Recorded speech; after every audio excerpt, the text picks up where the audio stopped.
wanachama nchi nzima, wanachama wetu nchi nzima,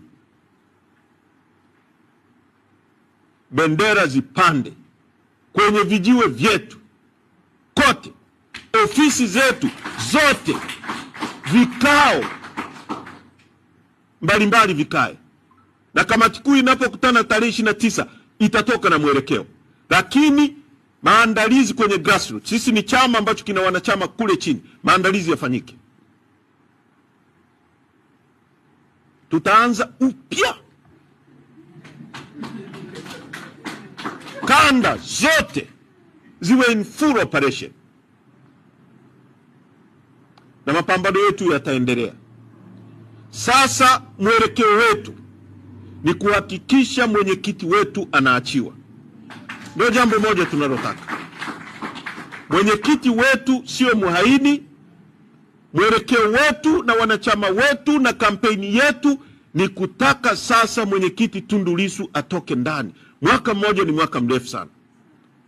Hapa duniani ni Mungu anatuweka hapa, na yeye ndiye anayetupa siku za kuishi hapa. Mtu mmoja akikanyaga hata lisali moja la kwako, hawezi kukurudishia hilo lisaa. Achilia mbali siku. Hakuna mtu miongoni mwa hao watu wanaomshikilia Lissu ambaye anaweza kumrudishia mwaka wake ambao amemshikilia mle ndani. Huo mwaka umepita kwa uharibifu, kwa uongo.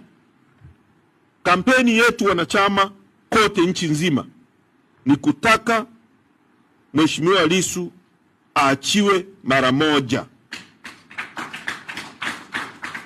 awe huru, tuanze shughuli.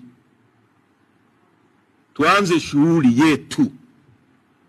Na sisi kama tulivyosema, hatuna jambo dogo. Kwa leo ni siku ya furaha. Once again tumerudi hapa, nilipamisi sana humu ndani.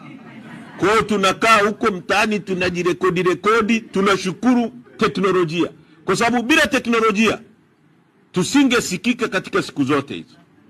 Lakini kwa sasa dunia ilipo, hata vyombo vya habari huwa na waasa, msipokava ukweli.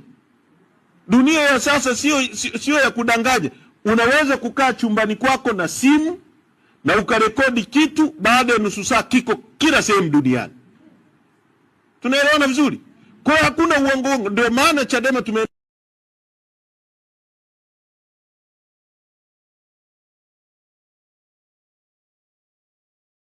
kusustain hali hii. Tulikuwa kwenye mbinyo mkubwa sana, maumivu, watu wetu wamepigwa, wameumizwa.